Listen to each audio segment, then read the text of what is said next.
بسم اللہ الرحمن الرحیم۔ آیت نمبر 62۔ آپ دیکھیں گے کہ ان میں سے اکثر گناہ کے کاموں کی طرف اور ظلم اور زیادتی کی طرف اور مال حرام کھانے کی طرف لپک رہے ہیں۔ جو کچھ یہ کر رہے ہیں وہ نہایت برے کام ہیں۔ یہاں پہ پھر نبی صلی اللہ علیہ وآلہ وسلم کو بتایا جا رہا ہے کہ جو یہ بنی اسرائیل قوم ہے یا جو کافر ہیں، مشرک ہیں، منافق ہیں، یہ اکثر گناہ، بڑے گناہ کرتے ہیں۔ اور ان بڑے گناہ میں کیا ہے؟ دیکھیں، ظلم اور زیادتی بھی بڑے گناہوں میں آتا ہے۔ پھر اس کے بعد مال جو ہے، مال مطلب یہ کہ کہاں سے کماتے ہیں، کہاں خرچ کرتے ہیں، یہ دونوں چیزیں جو ہیں روز محشر پوچھی بھی جائیں گی۔ تو اس میں حرام اور حلال کی تمیز نہیں کرتے، بلکہ مال جس طریقے سے بھی آ رہا ہوتا ہے نا، اسی طرف یہ لوگ لپکتے تھے کہ بس کسی طریقے سے ان کے پاس مال جمع ہو۔ تو اللہ کی تو مانتے تھے ہی نہیں ہے۔ تو نبی صلی اللہ علیہ وسلم کو یہاں پہ مخاطب کر کے بتایا جا رہا ہے کہ آپ دیکھیں گے، یعنی ان میں اتنی برائیاں پیدا ہوتی جا رہی ہیں، اور جب گناہ کو گناہ جاننا چھوڑ دیں یا برائی کو برائی جاننا چھوڑ دیں تو وہ آپ کو گناہ اور گناہ کے بعد گناہ کبیرہ کی طرف لے جاتا ہے۔ تو پہلی بھی جو آیتیں تھیں اس میں اللہ سبحانہ تعالیٰ نے یہ فرمایا کہ ان کی حال پر ترس نہ کھائیں، ان کو چھوڑ دیں۔ ان کو صرف یہ حکم دیا جاتا تھا کہ بتایا جاتا تھا کہ یہ کام صحیح ہے اور یہ کام غلط ہے، لیکن یہ نہ اللہ کی مانتے تھے نہ نبی کی مانتے تھے، بلکہ ان کو نعوذ باللہ من ذالک جھوٹا کہتے تھے۔ اور یہ بتایا جا رہا ہے کہ جو کچھ یہ کر رہے ہیں وہ نہایت برے کام ہے۔ اچھا، اس میں صرف یہ نہیں ہے کہ بنی اسرائیل قوم یا پھر مشرک، اس زمانے کے مشرک منافق کے لیے، یہ رہتی دنیا کے لیے، یہ مسلمانوں کو بھی تنبیہ کی جا رہی ہے کہ اکثر گناہ جو ہے وہ کام جو ہے وہ گناہ کی طرف لے جاتے ہیں۔ اور گناہ کون سے بڑے بڑے کام ہوتے ہیں؟ جب آپ لوگوں کے ساتھ زیادتی کریں، ظلم کریں، ان کا حق نہ دیں، حرام حلال کی کسی بھی عمل میں یا کسی بھی کام میں تمیز نہ کریں۔ تو دیکھیں یہاں پہ بتایا جا رہا ہے جو کچھ یہ کر رہے ہیں وہ نہایت برے کام ہے۔ تو یہ سب کے لیے ہے کہ یہ جو کام کر رہے ہیں یہ برے ہیں، تو ان سے بچا جائے۔ آیت نمبر 63۔ انہیں ان کے عابد عالم جھوٹی باتوں کے کہنے اور حرام چیزوں کے کھانے سے کیوں نہیں روکتے؟ بے شک برا کام ہے جو یہ کر رہے ہیں۔ اس آیت میں حیرانگی کا اظہار ہو رہا ہے کہ یہ تو بہت عالم اور عابد لوگ بنتے ہیں، تو یہ ایک دوسرے کو جھوٹی باتوں پہ ایک دوسرے کو ابھارتے بھی ہیں، حرام چیزیں کھاتے ہیں، گناہ کرتے ہیں، ظلم و زیادتی کرتے ہیں۔ تو یہ اتنے بڑے عالم ہیں جو اپنے آپ کو، کیونکہ آپ کو پتہ نا بنی اسرائیل قوم ابھی بھی اپنے آپ کو بہت زیادہ انٹلیکچوئل قوم سمجھتی ہے، یعنی بہت پڑھی لکھی، بہت قابل۔ تو یہاں پہ بتایا جا رہا ہے کہ پھر اگر یہ اتنے عالم ہیں، اتنے فاضل ہیں، تو یہ کیوں نہیں بتا رہے کہ یہ حرام چیزیں ہیں، یہ حرام کام ہے، یہ جھوٹ بات ہے، اس سے خود بھی بچیں اور دوسروں کو بھی بچائیں، کیونکہ یہاں پہ بتایا جا رہا ہے بے شک یہ برے کام ہے۔ دیکھیں گھڑی گھڑی نا ان چیزوں کو، جو برے ہیں، جو حرام ہے، جو جھوٹ ہے، جو غلط ہے، اللہ انفسائز کر کے بتا رہا ہے کہ بے شک، اس میں کوئی شک ہی نہیں ہے کہ یہ کام برے ہیں۔ یہ اللہ نے جو دنیا بسائی ہے نا، اس کے اندر ان کاموں کو کون کرتا ہے؟ شیاطین۔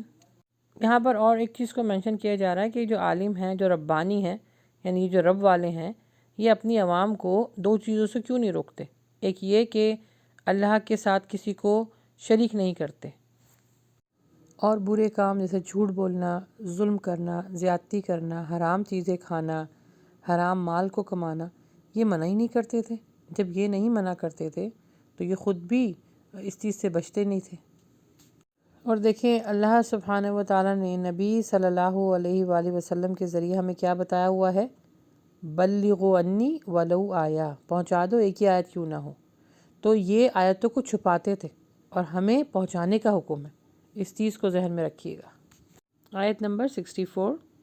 اور یہودیوں نے کہا کہ اللہ کے ہاتھ بندھے ہوئے ہیں، انہی کے ہاتھ بندھے ہوئے ہیں، اور ان کے اس قول کی وجہ سے ان پر لعنت کی گئی ہے، بلکہ اللہ سبحانہ تعالیٰ کے دونوں ہاتھ کھلے ہوئے ہیں، جس طرح چاہتا ہے خرچ کرتا ہے۔ اچھا، اس کی تفسیر کچھ اس طرح ہے کہ جب مدینہ منورہ کے یہودی تھے نا، انہوں نے اللہ کے نبی صلی اللہ علیہ وآلہ وسلم کی دعوت کو قبول نہیں کیا، تو اللہ تعالیٰ نے ان کو تنبیہ کرنے پر تنبیہ کی اور کچھ عرصے کے لیے معاشی تنگی ان کو دے دی، یعنی معاشی تنگی میں ان کو مبتلا کر دیا۔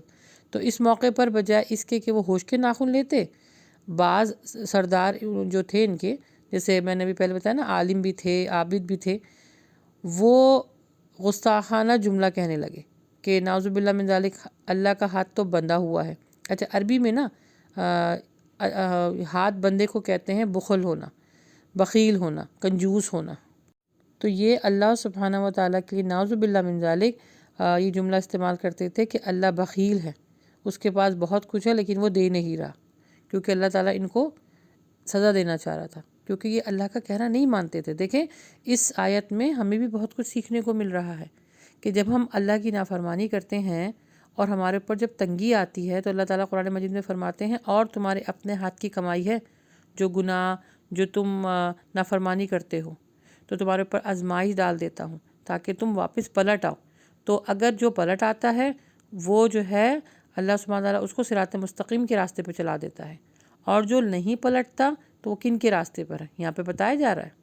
اللہ سبحانہ تعالیٰ فرما رہے ہیں کہ جو نہیں پلٹتا وہ یہودیوں میں سے ہے، نصارہ میں سے ہے، کیونکہ اللہ سبحانہ تعالیٰ تو دینے والی ذات ہے، لینے والی ذات نہیں ہے، لیکن ہاں وہ کہتا ہے میرا بھی کہاں مانو، میری نافرمانی نہ کرو، فرما برداری کرو۔ یہاں پہ یہ اللہ سبحانہ تعالیٰ کو کہہ رہے ہیں نا کہ اللہ تیرے ہاتھ تو بندھے ہوئے ہیں، تو اللہ تعالیٰ ان کو جواب دے رہا ہے نہیں، میرے ہاتھ نہیں بندھے ہوئے، تمہارے خود کے ہاتھ بندھے ہوئے ہیں، تم خود بخل سے کام لیتے ہو، تم کنجوسی کرتے ہو۔ کنجوسی کس میں؟ اللہ کے حق میں، نبی صلی اللہ علیہ وآلہ وسلم کی تعلیمات میں۔ ان کو صرف نعوذ باللہ من ذالک ہی جھوٹا سمجھتے تھے، کیونکہ جو وہ بات کرتے تھے نا تو وہ اویسلی قرآن سے تھی اور بائبل میں بھی وہی لکھا تھا، لیکن اس کو یوں نہیں مانتے تھے کہ اگر ہم مانیں گے تو ہمیں عمل کرنا پڑ جائے گا، اور عمل یہ کرنا نہیں چاہتے تھے۔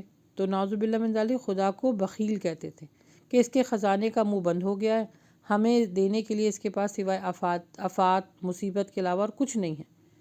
تو یہ بات کچھ یہودی تک محدود نہیں تھی، دوسری قوموں میں بھی انہوں نے یہ غلط بات اور غلط رویہ ان میں بھی ڈال دیا تھا۔ آگے آیت میں ہے اور جو کچھ تیری طرف تیرے رب کی جانب سے اتارا جاتا ہے وہ ان میں سے اکثر کو تو سرکشی اور کفر میں اور بڑھا دیتا ہے، اور ہم نے ان میں آپس میں ہی قیامت تک کے لیے عداوت اور بغض ڈال دیا ہے۔ جب کبھی لڑائی کی آگ کو بھڑکانا چاہتے ہیں تو اللہ سبحانہ تعالیٰ اسے بجھا دیتا ہے، اور یہ ملک بھر میں شر اور فساد مچاتے پھرتے ہیں، اور اللہ سبحانہ تعالیٰ فسادیوں سے محبت نہیں کرتا۔ اس میں اللہ سبحانہ تعالیٰ فرما رہے ہیں جو کچھ تیری طرف تیرے رب کی جانب سے اتارا گیا، کیا اتارا گیا؟ قرآن، تو ان میں سے اکثر کو تو سرکشی اور کفر میں اور بڑھا دیتا ہے۔ یعنی دیکھیں اللہ سبحانہ تعالیٰ خود اور اس کا کلام بڑا بے نیاز ہے، یعنی اگر آپ قرآن کو جس نیت کے ساتھ پڑھیں گے اللہ اسی نیت کے ساتھ آپ کو اس کے لیے فائدہ مند بنا دے گا۔ قرآن سے آپ شفا حاصل کرنا چاہیں گے آپ کو شفا ملے گی، طالب علم بن کر آپ اس کے پاس جائیں گے آپ کو علم دے گا، آپ عالم بن کے جائیں گے یہ آپ کو نالج دے گا، اور اس کی باتوں کو اس کے کلام کو اگر آپ ہنسی ٹھٹا میں اڑا دیں گے یا جھوٹ پر مبنی اس کلام کو کہیں گے تو پھر یہ گمراہ بھی کر دیتا ہے۔ اللہ سبحانہ تعالیٰ فرماتا ہے میں لوگوں سے بے نیاز ہوں، مطلب اللہ کو کسی چیز کی ضرورت نہیں ہے نا، ضرورت تو ہم کو ہے۔ اگر ہم قرآن کو اس نیت کے ساتھ پڑھتے ہیں کہ یہ ہمیں ہدایت دے گا تو ہمیں ہدایت ملے گی، لیکن اگر قرآن کو ہم یہ سمجھ کے پڑھتے ہیں نعوذ باللہ من ذالک جو اس زمانے کے کفار یا مشرک کیا کرتے تھے کہ ہنسی ٹھٹا میں اور جھوٹ کلام کر کے اور اس طرح کی بہت سارے افواہ اڑاتے تھے کہ یہ تو کلام جو ہے پڑھنے والا نہیں ہے، نعوذ باللہ من ذالک شیطان لے کر آتا ہے، پھر اللہ سبحانہ تعالیٰ فرماتا ہے کہ میں تمہارے بیچ میں عداوت ڈال دوں گا کیونکہ تم قرآن سے دشمنی رکھ رہے ہو۔ اور یہاں آگے اللہ تعالیٰ کیا فرما رہا ہے، یہ آگ لگاتے ہیں، یعنی آگ بھڑکاتے ہیں، لوگوں کو بھی بھڑکاتے ہیں، کس بات سے؟ کہ قرآن سچا نہیں ہے۔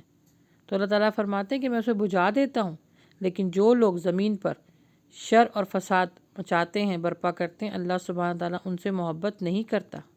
تو اگین یہ صرف ان کے لیے نہیں ہے، یہ ایک چھوٹے پیمانے میں بھی بات کی جا رہی ہے۔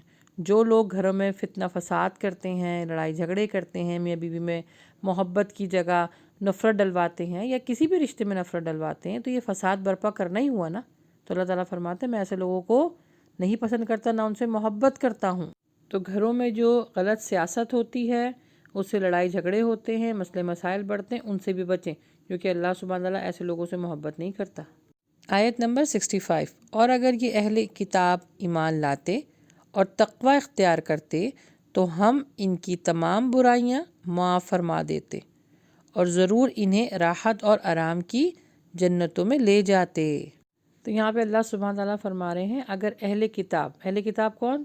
یہودی نصارہ، اگر یہ ایمان لے آتے اور تقوی اختیار کرتے، تقوی کا مطلب ہے کہ اللہ سے ڈرتے، اللہ کو مانتے، اللہ کی مانتے، اگر یہ اختیار کر لیتے تو ہم ان کی تمام برائیاں معاف کر دیتے۔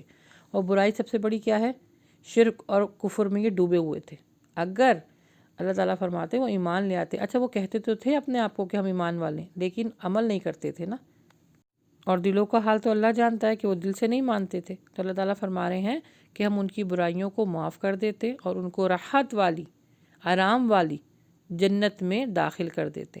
تو یہ مسلمانوں کے لیے بھی میسیج ہے کہ نافرمانی سے بچیں، تقوی اختیار کریں اور زیادہ سے زیادہ اللہ سے توبہ طلب کریں۔ تو اللہ کو نا توبہ کرنے والے لوگوں سے بڑی محبت ہے، ایک پاک صاف رہنے والوں سے اور ایک توبہ طلب کرنے والوں سے۔ تو جتنا ہو سکے دن بھر میں استغفار کیا کریں۔ اللہ کے نبی صلی اللہ علیہ وسلم دن بھر میں 100 مرتبہ استغفار کیا کرتے تھے۔ تو استغفار کرنے کی بہت بہت بہت فضیلت ہے۔ تو اتنی فضیلت ہے کہ دیکھیں یہاں پہ کیا بتایا جا رہا ہے کہ ان کو جنتوں میں داخل کر دیا جائے گا، جہاں پہ راحت ہے، آرام ہے، نہریں بہہ رہی ہیں، وہاں پر صرف اور صرف سکون ہے۔ کس بات پر؟ کہ آپ برائیوں سے اپنے آپ کو پاک کر لیں، تقوی اختیار کر لیں، ایمان لے آئیں، اللہ کی فرمانبرداری کریں، برائیوں سے رکیں، تو اللہ تعالیٰ معاف فرمائے گا۔